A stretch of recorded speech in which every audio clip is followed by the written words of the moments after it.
el equipo de los animales, y a mí me tocó el tema del sistema renal, y el sistema renal está compuesto por la eliminación de los residuos tóxicos que son producto de las células, por el resultado de la excreción que es realizada por los pulmones y los riñones, los órganos que producen y secretan la orina, que es el desecho más importante del cuerpo, forman el sistema renal.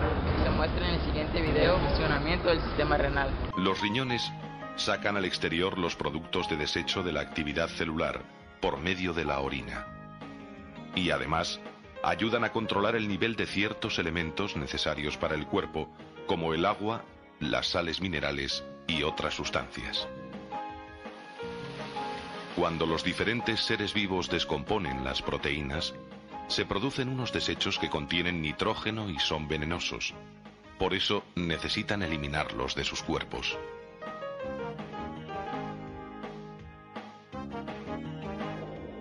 Así, los peces los expulsan en forma de amoníaco, vertiéndolos directamente en el agua, donde se diluyen rápidamente. Las aves y los reptiles expulsan estos compuestos en forma de ácido úrico con muy poca concentración de agua, capaz de corroer las estatuas o la pintura de los coches. Los mamíferos, por su parte, expulsan estos desechos en forma de urea a través de la orina.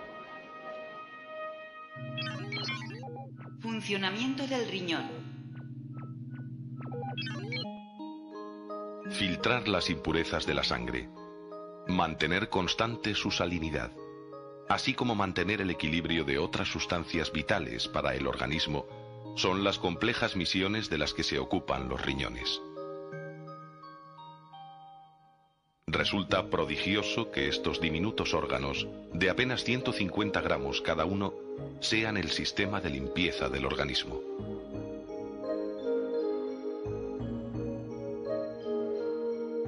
Los dos riñones del cuerpo humano están alojados en la parte posterior del abdomen, conectados con arterias, venas y con los tubos que conducen la orina hasta la vejiga. El interior del riñón tiene una estructura compleja que le permite realizar su misión con un alto nivel de eficacia. Están formados por pequeñas unidades funcionales, llamadas nefronas, compuestas por un ovillo de capilares llamado glomérulo, envuelto en una especie de copa llamada cápsula de Bowman, ubicada en la corteza del riñón, y por un largo tubo en forma de U rodeado de pequeñas venas y arterias. Cada riñón contiene aproximadamente 1 millón de nefronas, las cuales están distribuidas de una forma tan organizada y aprovechan tan bien el espacio disponible, que si pusiéramos sus tubos uriníferos en línea recta, tendrían una longitud equivalente a la de 5.000 automóviles.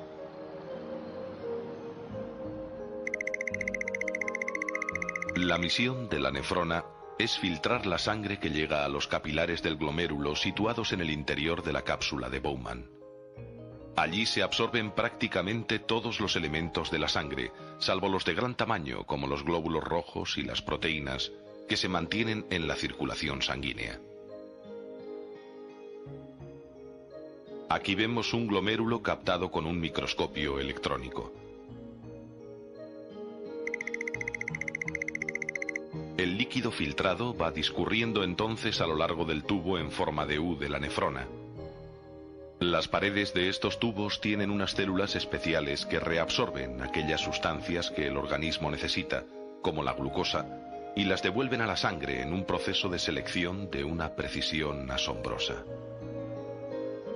Algunas sustancias, como el agua y las sales minerales, se reabsorben solo en las cantidades necesarias para mantener el equilibrio interno del cuerpo.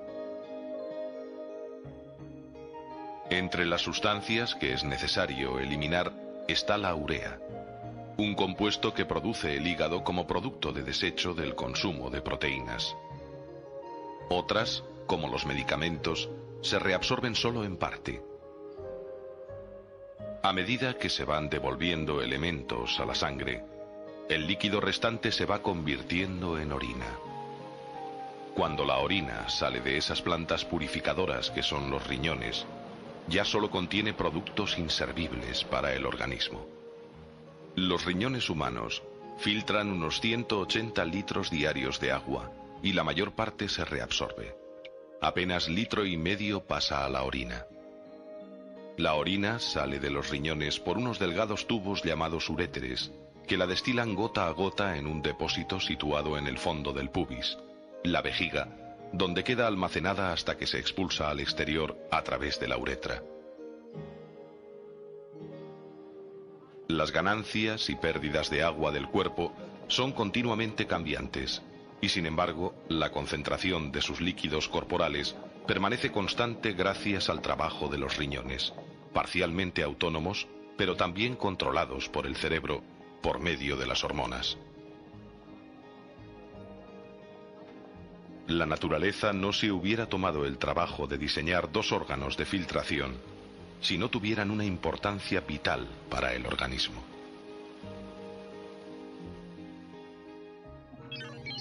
Equilibrio de agua.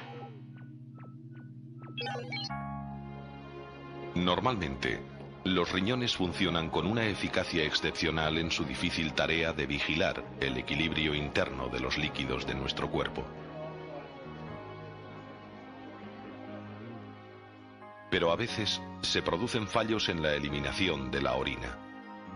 Con frecuencia, las sales forman piedras que obstruyen el paso de la orina en la vejiga o a través de los uréteres y provocan intensos dolores. Es un problema antiguo, ya que se han encontrado piedras en momias egipcias. En algunos casos se eliminan quirúrgicamente, pero actualmente se utilizan mucho otras técnicas, como los ultrasonidos y el láser, para pulverizar las piedras y restablecer normal de la orina.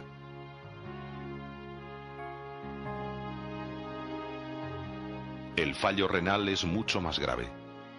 Cuando los riñones dejan de funcionar, el cuerpo no puede eliminar sus desechos y se produce un envenenamiento progresivo del organismo que, si no se trata, conduce inevitablemente a la muerte. En estos casos se recurre a la hemodiálisis o riñón artificial, un aparato que desde fuera del cuerpo filtra artificialmente la sangre imitando el trabajo del riñón.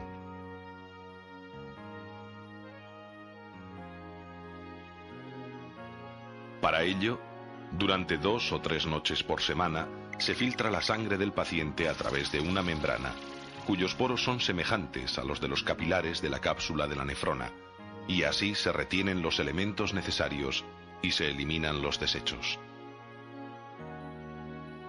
Para estos enfermos, solo existe un medio de liberarles de su continua dependencia de la hemodiálisis: el trasplante de riñón.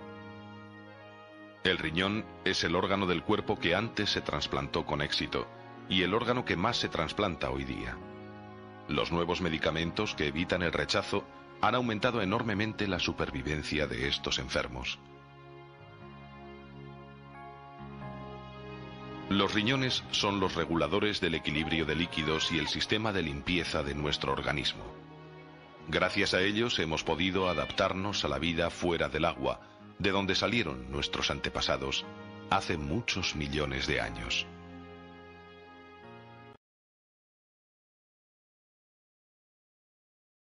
El siguiente tema es el sistema digestivo. La función principal del aparato digestivo es la transformación de las moléculas provenientes de los alimentos en sustancias simples que sean fácilmente utilizables por el cuerpo. Estas sustancias simples son absorbidas por las velocidades intestinales que se encuentran recubriendo el intestino delgado. Por estas pasa la sangre que se lleva los nutrientes para alimentar a todas las células del organismo. El aparato digestivo está formado por boca, esófago, estómago, intestino delgado, intestino grueso, páncreas y hígado. A continuación, el siguiente video les hablará del funcionamiento de estos órganos. El trabajo del aparato digestivo estriba en obtener del alimento los nutrientes necesarios para los millones de células que constituyen el cuerpo.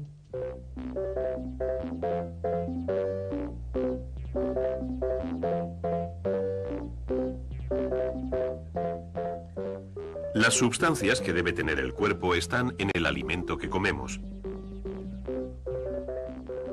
Del alimento proceden las proteínas, almidón y azúcares, carbohidratos y grasas, vitaminas y minerales que nos hacen crecer, mantenernos sanos y vivos. Pero el cuerpo no puede utilizar el alimento de la misma forma que cuando comemos. Debe disgregarse en partes que físicamente son más pequeñas y químicamente más sencillas. Y este es el trabajo del aparato digestivo. El alimento pasa la mayor parte del tiempo moviéndose por tres órganos durante el proceso de digestión: el estómago, el intestino delgado y el intestino grueso. Sigamos ahora el camino de la digestión desde el momento en que el alimento entra en la boca hasta que los nutrientes llegan a las células y el cuerpo elimina el resto. Se come. Se toma un bocado de algo y luego se mastica. Los dientes cortan el alimento moliéndolo al tiempo que la lengua se mueve y mezclándolo con la saliva. El proceso de digestión se inicia porque ocurren dos acontecimientos. El alimento se rompe en trozos más pequeños, parte que corresponde a la masticación, y el alimento empieza a disgregarse químicamente, trabajo que hace la saliva. En la saliva hay ciertos productos químicos, llamados enzimas, que inician la tarea de convertir los almidones de los alimentos en simples azúcares. La saliva la segregan las glándulas de la boca, y como principalmente es agua, la saliva también suaviza el alimento, dándole una forma que hará más fácil tragarlo. Cuando se está listo para tragar un bocado de alimento, la lengua lo empuja hacia la parte posterior de la boca. Tragar empieza como un acto consciente. Se traga cuando se quiere. Trabajan los músculos voluntarios. Pero una vez iniciado, el proceso de tragar se hace automático. Empiezan a trabajar músculos sobre los que no tenemos control, los músculos involuntarios. Y la tapa, la epiglotis, cierra la tráquea, el tubo que conduce a los pulmones. Esto impide que el alimento baje por este tubo y en cambio lo envía al tubo adecuado, el esófago, que conduce al estómago.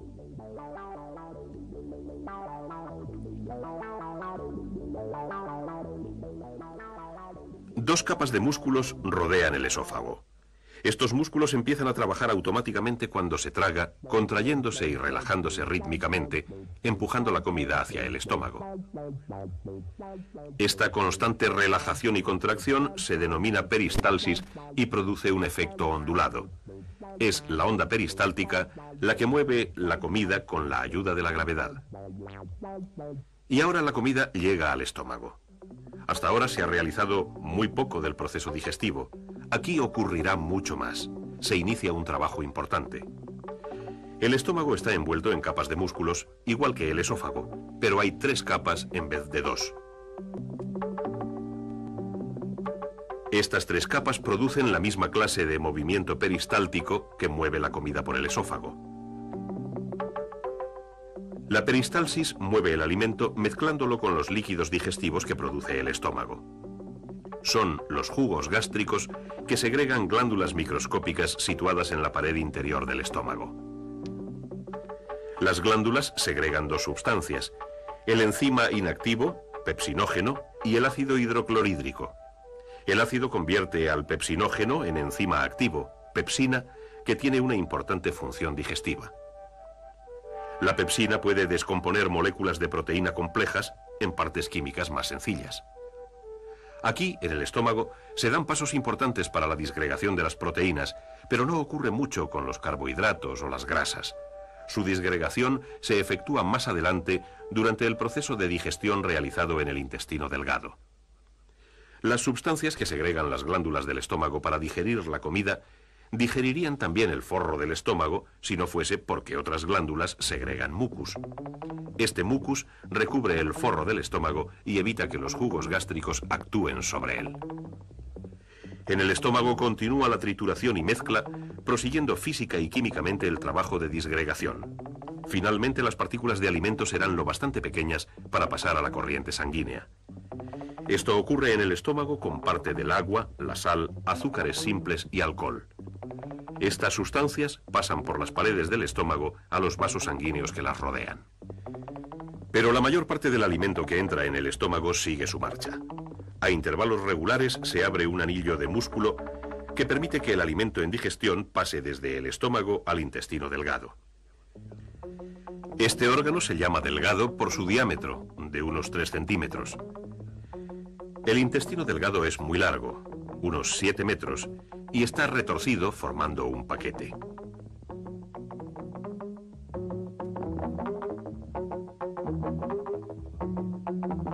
Igual que el estómago y el esófago, las paredes del intestino delgado se componen de músculos, de 2 capas de músculos. Y el mismo movimiento peristáltico que empujó la comida por el esófago y por el estómago, mueve también el alimento en digestión por el intestino delgado. El comienzo del intestino delgado se llama duodeno. La llegada del alimento en digestión a esta parte del intestino estimula la producción de ciertas hormonas en el duodeno. Estas hormonas activan a su vez 2 glándulas, el hígado y el páncreas. Estas glándulas empiezan a producir sustancias químicas digestivas, los enzimas que se envían al duodeno. La mayoría de las sustancias químicas que digieren el alimento entran al intestino delgado por aquí. El páncreas produce varias clases de enzimas. Unos ayudan a descomponer las proteínas en aminoácidos. Otros enzimas del páncreas disgregan el almidón en simples azúcares, y otros rompen las grasas en ácidos grasos y glicerol. La disgregación de las grasas recibe la ayuda de una sustancia llamada bilis. La bilis llega al duodeno bien directamente desde el hígado, donde se hace, o bien desde la vesícula biliar, donde se almacena. La bilis descompone la grasa en gotitas diminutas, del mismo modo que hace el detergente. Cuando la grasa está en esta forma de gotitas, los enzimas del jugo pancreático pueden disgregarla más eficazmente. Ahora, no solo el hígado y el páncreas suministran sustancias químicas desde fuera del duodeno, sino que también hay glándulas en la pared del duodeno que segregan enzimas por su cuenta. Estos enzimas ayudan también a descomponer los carbohidratos, proteínas y grasas. El propósito de toda esta actividad química estriba, claro está, en transformar el alimento que tomamos en algo lo bastante pequeño como para pasar por las paredes del intestino. Las paredes del intestino delgado están arrugadas y dobladas. Los pliegues se componen de partes microscópicas parecidas a dedos. Cada uno de estos pliegues diminutos contiene vasos linfáticos que llevan linfa acuosa y capilares que transportan sangre. A través de estos pliegues es como el alimento pasa del sistema digestivo al sistema circulatorio. Cuando son físicamente lo bastante pequeñas y químicamente lo bastante sencillas, las moléculas nutrientes pasan por las delgadas paredes de los pliegues. La sangre que circula por los capilares recoge aminoácidos, azúcares, vitaminas y minerales. Algunas grasas son absorbidas en los vasos linfáticos y pasan al sistema linfático. El resto de las grasas pasa por los capilares a la sangre. Los capilares de los pliegues pasan sangre a las venas del intestino delgado y finalmente a una vena grande, la vena porta. La vena porta lleva sangre repleta de nutrientes al hígado para que la procese. En el hígado, los aminoácidos resultantes de la digestión de las proteínas alimenticias se recomponen ahora en diferentes tipos de proteínas, en una forma que el cuerpo pueda utilizar para crecer y repararse. O los aminoácidos pueden descomponerse aún más para producir energía. Algo de azúcar y de grasa se almacena en el hígado. Los nutrientes que no se almacenan en el hígado se devuelven a la sangre en circulación y se distribuyen por las células del cuerpo. Y así se ha cumplido la función principal. El alimento se ha simplificado física y químicamente hasta el punto en que pueda ser utilizado por el cuerpo. El alimento que no se ha digerido en el intestino delgado pasa al intestino grueso para ser eliminado del cuerpo. El intestino grueso tiene un diámetro 2,5 veces mayor que el del delgado, pero solo tiene 1/4 parte de su longitud.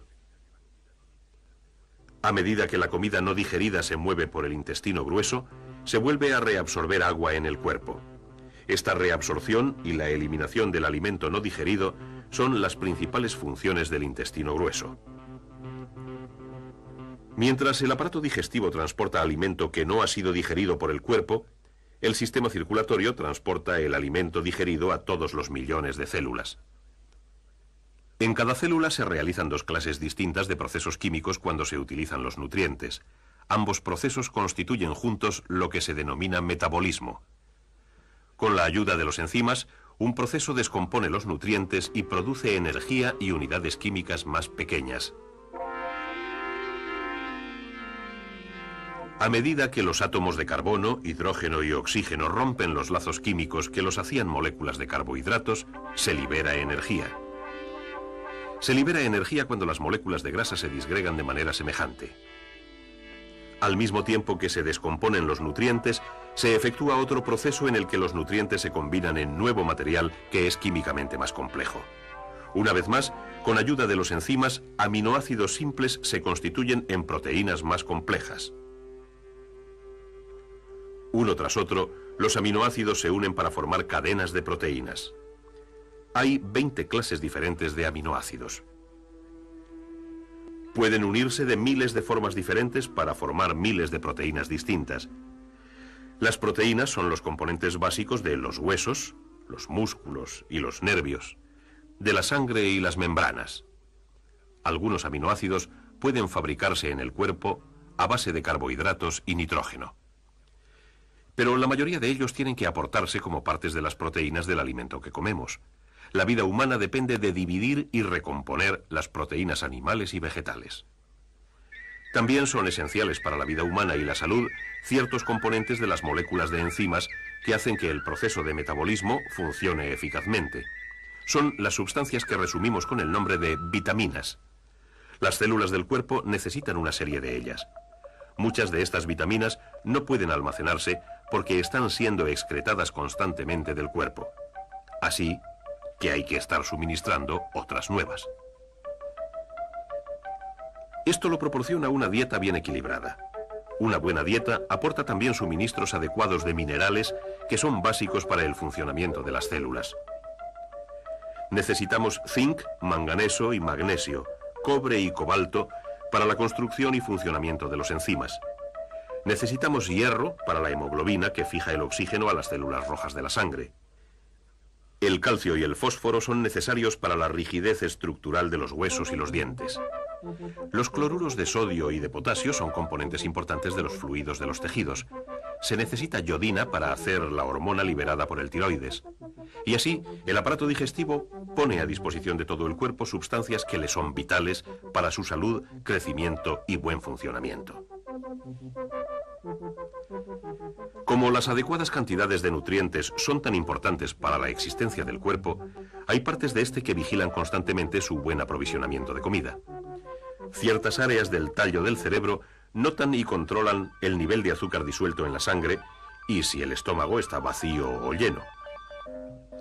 Pero las emociones también desempeñan un papel importante en qué, cuándo y cuánto se come. La mente y la cultura afectan también los hábitos alimentarios, y a menudo se come sencillamente porque es la hora de una comida. El aparato digestivo tarda unas 24 horas en procesar completamente una comida. Tras pasar unos segundos por la boca y el esófago, el alimento se queda casi 4 horas en el estómago. Pasa entre otras 4 y 6 horas en el intestino delgado. Para entonces han sido absorbidos la mayoría de los nutrientes. Luego, lo que queda se mueve del intestino delgado al intestino grueso. Aquí viven varias colonias de bacterias. Prosperan a base de alimentos como la celulosa, que los enzimas no pueden digerir. Los productos de sus procesos metabólicos son las vitaminas K y el complejo B, que se absorben a través de las paredes del intestino grueso. Finalmente, unas 24 horas después de aportarlos, los restos de la comida, junto con los residuos de los enzimas digestivos utilizados y los fragmentos de células gastadas, están listos para deshacerse de ellos. Mientras tanto, ha empezado toda una serie de otras comidas que se abren camino en el proceso continuo de digestión. En el proceso continuo de obtener nutrientes de la comida para la vida de nuestras células.